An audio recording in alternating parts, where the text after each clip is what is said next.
Hi, BookTube. Welcome to Jackie's Literary Corner, and it's time for a literary update. So I'm off tomorrow, so I'm going to do quite a bit of reading tomorrow. And we still can't go anywhere. We're still, worried. So that's really the only thing, all of us readers can do is read or watch TV or play. A lot of people are playing Animal Crossing. Which I am not getting into that because that's I'm not. I mean, if I start playing it, yeah, I probably would get addicted, like everybody else. But I personally don't really care at the moment. And eventually, I would probably stop playing and then totally forget about it altogether. Okay, so I'm currently reading these two books right now. And as I said in previous literary update videos, this I'm reading for the medieval thumb prompt of read a book that has yellowed over the years for the peasant dress, the peasant costume, and this is going a lot slower than anticipated. I mean, I'm enjoying the book, but I'm reading it like the last time I was off, I was trying to finish up Age of Innocence. And then I started working again. And, I get small breaks in between my reading hours, and then, I get home. Although lately this wasn't a bad time to get home. Like, I got up at 4, and that's not too bad. To me, it's bad when I get up at 6. Or 6 or 7. So 4's not terrible. I mean, although it feels later with the weather right now. But it's going slow, a lot slower. Not, it's a slow plot. And I'm liking it. My only issue with Trollope is, so far what I've discovered in these two books of his that I read, is he's the type of a narrator who will, first of all, he'll reassure you that everything's going to be okay for these characters. It's like, oh, don't worry, yeah, we have this problem, but that's not going to actually happen. And then there's the whole, and even Joanna Trollope talks about in the introduction, she mentions this, that he kind of spoiled things for an aspect of the plot. It's like, well, then you kind of ruin it a little bit, because then it's not as, you're not getting it's the journey that's exciting. Now, this is a classic, so it was written a long time ago, so maybe the people that read it, back then didn't have a problem with it. And it's still, I still enjoy the story. And there's a certain charm to Trollope's that I've discovered through these two books of his that I read. So I like it. It's just, that's the one hang up I have. No, I don't know, maybe he is one of those authors like Dickens and Austen who, he's kind of critiquing his society and kind of mocking it a little bit. So I don't know if that was intended with the way he spoils things a little bit and tells you, oh, don't worry, that character's going to actually be fine. They're not going to make that decision that you're worried they're going to make. They're not actually going to do that. Or he tends to, he did this with a character in The Warden, and he just did it again with a character in here that's seen in a very bad light. They seem very antagonistic. And he says, oh, this character is bad and everything for the sake of the story, but he's not all bad. He has a few good traits. He's trying to talk up his characters, which, it's not the worst thing. I mean, it's not. It's just, it's a little weird. Well, you're not going to let the reader decide for themselves. I mean, of course, the reader will probably still decide for themselves how they feel about the character. But it's he's trying to, make it obvious that, oh, these people are bad, but they also have good points. It's we know that everybody has good or bad in them. Yeah, everybody has good, and we know that everybody has good or bad points. So, it's a little weird. I mean, I still like it, and I'm gonna keep going and read more of his works. And I have actually some Trollope on my Amazon wishlist as well. I don't know if I'll get it for my birthday this year, or maybe I'll get it for Christmas, or maybe I won't get it at all and I can buy it myself. But but this is the problem, that I'm gonna have to get it online because like neither Books A Million nor the used, although I had better look at the used bookstore because at least they had some at one time. But then they kind of disappeared. But then they only had the one series, all the books in the one series in a certain edition. They had that, and then, but that was it. I haven't seen it there since. Now we're currently in a situation where we can't go to the store. Although now some stores are open now, because as long as it's a store where you don't have to be in close proximity of someone, like you can just walk around. Now, I don't know if the roast office is open, or the library for that matter, because both of those places you can like sit down and just chill. But I don't know if, which reminds me, I'll have to look that up.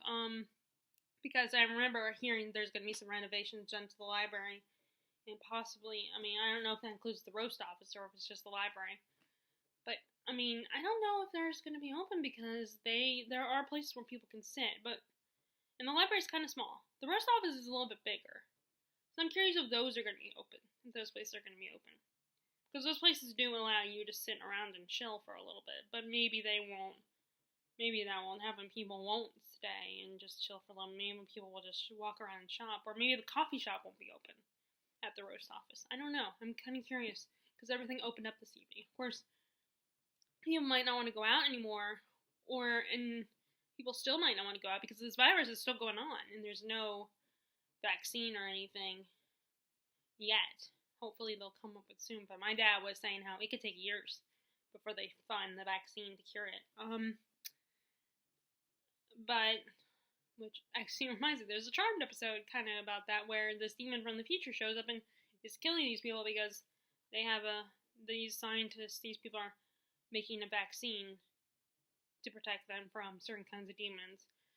But anyway, so I don't know if it's gonna be. I'm kind of curious. I don't want to walk all the way up there and it not be open. So I'll probably check the website, but I do need to check either way because I want to see if there's any emphasis on like any talk about renovations or something. If they expand it, either the library or the bookstore, that'd be really awesome. But so yeah, I did get lucky once, but that's about it. You know, he's one of those authors that I feel like is not as popular as Dickens or Austen. I feel like Austen is really popular. Though I don't know if I've ever seen any Austen books at the roast office. So I don't know. I'm kind of curious about So that's the problem. I end up having to order them online, and now I can actually do it myself. I mean, I still have to let my mom know that I'm gonna order something, and she'll probably have to help me go through the motions of doing the orders, because I didn't have the capability to order things. I'm gonna have to kind of talk to her to be like, can you order something for me if I want to order a book offline. So I'm so used to going to the store, and but anyway, so. But I'm really enjoying this. It's really, it's good. It's a slow moving plot, and like I said, that his narration is a little bit like off, a little like weird. Sorry, but it's still charming, and I still like it. And I got the book, so I'm not gonna not read it. I'm not gonna all of a sudden decide I'm not interested. It's a lot harder for me to say no to something when I decide I was all excited and I get all the books in the series, if it's a series. Or all the books by that author, and then it's like I come to realize, I don't like it after all. But so yeah, this is really good. Once again, just like The Warden, there's a like religious politics involved in this, which is really engaging because it's, I've said this before that I don't like our modern politics or talking about politics in our real regular lives, but I like reading about like fictional politics, like historical or fantasy politics. I find it so engaging. It's like so interesting. Like talking a non-fiction or something about politics that are going on today it's kind of a little bit. I already deal with it in real life, and I don't want to deal with it in real life. I don't want to. I want to escape when I read a book. So if I want to read a book with politics in it, then it's going to be fiction, but it's not going to be our real world politics, like what's going on in the world now. I will never, like, I know a lot, like Steve Donahue talks about how there's so many books that are, he calls Trump books, that are about Trump and critiquing him, and I probably will never read those because I don't, I don't want to read about that. I don't care. I don't want to, there's already, people are already talking about him constantly and how they feel about him as a president now. Either they hate his guts or they think we need him as a president. So I don't want to read about that. But I do want to read, I like reading about like religious politics. I find it so fascinating. And the manipulations, like we have our antagonist characters. Like you have Dr. Grantley, who's introduced in The Warden, and in The Warden he was the antagonist. He was the one that provoked everything, got everything going, and made everything worse, and it was the cause for everything to fall apart, and for John and Eleanor almost not to get together. But in this one, he's not the antagonist. He's actually on the other side. He's the one being antagonized. And we have these new, like, he doesn't get the job at the bishop like he assumed he would because it was his father's job before, so he figured, my father has died, so now automatically it makes sense that I would get the job. But no, it's the Proudies, these newcomers, Dr. Proudy and his wife. And clearly, Dr. Proudy does not, he may wear the collar and the robes, but his wife is the one running things, along with Slope Chaplain. I think he, originally I thought he was a bishop or an archdeacon or something, but no, he's the chaplain. And the whole town is kind of divided with these people. And, oh my god, Slope is such a slimy bastard. And, now he finds out that Eleanor has got as a widow with a lot of money, like 1,200 pounds or something. And now he's like, ooh, maybe I should consider flirting with this woman.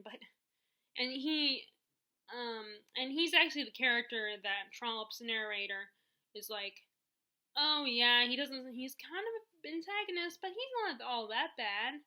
He has good traits too, and, it just means he cares and everything. But I still don't like him. I still think he's a greedy bastard that doesn't really care about the people. He just cares about his position and power.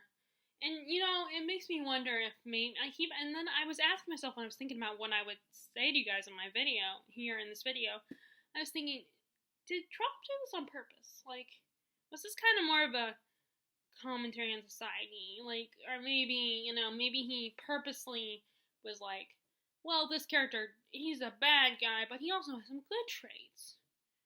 Which is interesting, which is funny because a lot of times I feel like we do that anywhere where we like characters that are seen as antagonistic or villainous, or characters that are very, like, messed up and dysfunctional and just not great people.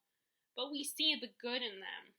So we're like the narrator, we're like, well, this character is a horrible person, but, he has good points, and, he's a sympathetic character, or she's a sympathetic character. But yeah, it's really, and I like that the chapters are short. It's still taking me a long time because, like I said, the last time I was off, I was focusing on Age of Innocence. So I definitely need to read a lot tomorrow on my day off. But, anyway, so, I also finally started A Curse So Dark and Lonely. I'm very, and this is a Beauty and the Beast retelling, like I said, this is a Beauty and the Beast retelling, where our Beauty character is a modern day girl who has cerebral palsy. And you have this kingdom in another world that's, the prince is cursed, like in the original fairy tale, but basically the curse works a little differently. In this version, the curse, the prince and his commander of the guard, Gray, repeat the season of his 18th year over and over again, and the same day, basically repeat the same day over and over again, the same year, the same, Okay, Girls Rewind, the same season, like I said before, the first thing I said, the same season every year, and he will turn, by the end of the season, depending how long the season is, he will turn into a monster and start slaughtering everybody. And so, of course, they have to, and Gray is the only one who can cross between the two different worlds, and he can do this and what he does is will find a girl and bring her back, and she's supposed to fall in love with Prince Ren, and he with her, like in the original story. But of course that's not easy because basically it involves kidnapping a girl, and Ren turns into a monster by the end of the season, and could potentially harm her and hurt her, and Gray has to protect her. So far it's really good. I like it. And I like the tension between Ren and Harper. That's our beauty character. It's very entertaining. It's very entertaining seeing like her being all. At first she doesn't think any of this is real, but I think she's starting to realize it is real, and she is really in a medieval type world, and it's not some Ren fair or something. It's actually a real place, and and of course she doesn't like, which that's how the Beauty and the Beast story goes. I mean, she does not like the guy, and it's not Stockholm syndrome, as some people like to think, because Stockholm syndrome involves you being the girl being afraid and being kept prisoner the whole time, and she does not stand up to the guy, her captor. She does not stand up to him. In the Disney movie, maybe not so much in the original fairy tale, but in the Disney movie, both versions, and in this book, and any of the other Beauty and the Beast retellings I've read so far, she stands up to him. So that's not Stockholm syndrome. Stockholm syndrome, the girl does not stand up to the guy. She's afraid, and he manipulates her. And no, this character does not. In the other Beauty and the Beast that I'm familiar with, he has to manipulate her. Her love for him comes of her own accord. So I feel like these people don't understand how Stockholm syndrome works, because they assume because she's a prisoner, blah blah blah, and so and she fell in love with her captor, blah blah blah, and it's like, I think it's a little more complicated than that. But sorry, it just annoys me that everyone accuses this of being Stockholm syndrome when it's not. But anyway, so far I'm liking it. I am enjoying it. I'm having a good time and everything, and I like the representation of cerebral palsy. It's nice to see more stories with characters that have physical disabilities, or learning disabilities. That was one of the things I really appreciated in the Crooked Kingdom, is one of the main characters had, I think it was dyslexia, where he just couldn't read. I don't know. I don't know if he actually had dyslexia or not. But, although I would like some more of, I don't know how they would, really put emphasis that, but with characters that are, I guess really, I want to read more fantasy where our main character is autistic. I would like to see that. I like to see more fantasy, not just romance, because there have been a couple contemporaries and romances with autistic main characters. But I want to see some fantasy with autistic main characters. Like an autistic character that has to save the world or something, I think that would be interesting. But, also, there's this whole thing about, there's definitely a love triangle, and I'm more tolerant of I am tolerant of love triangles, and I'm not one of those people who will stop reading a book and not read a book if I find out there's a love triangle. I mean, if I find out ahead of time, I might be hesitant, but if I'm really interested in the plot, it gets my attention. I was just trying to think of the book series earlier tonight. The one with the princess who runs away, and she's being,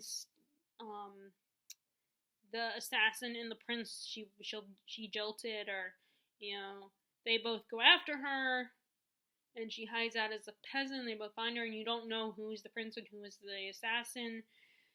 And at the time I was kind of interested, but then I kind of got bored with it after a while. But I did think that was kind of cool that you don't know who the prince is and who the assassin is. That one had a love triangle. I did read it, but at the same time, I kind of get what people do not like love triangles, and I get a little annoyed too by them, because it's to me that's just the same thing as Amnesia, where it's just a cop out. people are just using a love triangle just because it's an easy way to create drama and, make things complicated. And I think you could do that without having, I think there are ways you can do that without having a love triangle. But it's just, so there's this whole debate about, is there a love triangle? And, this person got chapter 19, which I'm not there yet. You can see I'm not very far. And they're like, oh, there's a love triangle. There's definitely a love triangle. And, I was watching Elliot Brooks' review of this book, and she was like, no, there's not really a love triangle. I mean,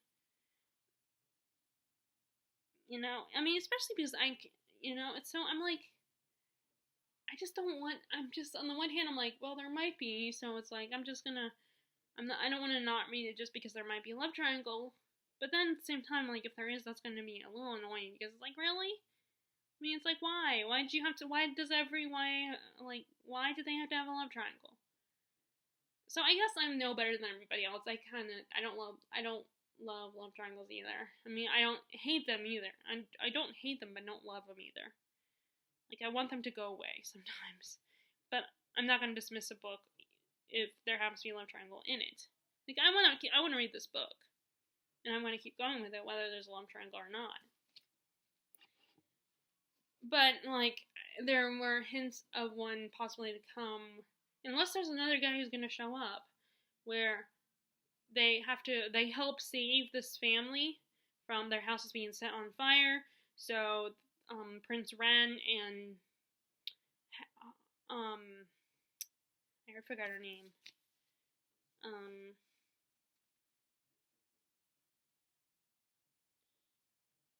Harper, that's right, it was Harper.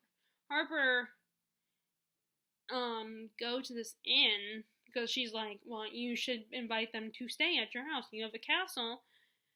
But he ends up escorting them to him, and Gray and Harper end up escorting this family to the inn and to stay. And there's a scene, and of course Harper is like, she doesn't want to, because she's been kidnapped and already locked up once, she does not want to be locked up again, so she volunteers to stay out in the open area of the inn and just sleep there. And then Gray, in the middle of the night, Gray comes out, and she hangs out with him for a little bit and starts talking with him and he explains the curse and all that. And then eventually Ren comes out, and he talks about how he's getting this really uncomfortable feeling about it. He doesn't like that they're just hanging out, and he's like, go do this for me. So it's like, I'm guessing that's a moment of a little bit of jealousy. And then, Harper leaves to go upstairs, and he talks to him when they're alone, and Gray is like, okay, look, I just asked her, I just talked to her for a little bit. I didn't, command her or try to charm her. I just let her ask her questions. And so I can see where, like, she'll get along easier, and he's maybe a little nicer and stuff. I don't want there to be like a love triangle. I mean, I'll still read the book, of course. I mean, and it's the Beauty and the Beast retelling. But I don't want there to be a love triangle. Okay, why do they have to do that? But then, the reason why I'm uncertain if there is or there isn't is because, like I said, Elliot Brooks said, no, there's really not a love triangle. And then also, the second book is about Gray, and Elliot, in her review, mentioned there's another love interest, so for him. So, even if it is a love triangle, I don't think he's not gonna, I was like, what's the point? If he's not gonna get the girl, then what's the point? It's just to create more drama and tension and be like, oh, he might not get her, someone else might get her, might win her heart, and it's like, it's kind of just something to throw in there to add just drama. I mean, like I said, I won't dismiss them, and, I'm more willing to put up with them, but yeah, I'm just like, really? Does there have to be, rating someone, I'm in chapter 19, and there's clearly a love triangle, and it's like, why? And then part of me is thinking, well, maybe you're just interpreting it like that. Maybe there really isn't. You just assume that, and then surprise, there's not really a love triangle. And this is Beauty and the Beast, and I mean,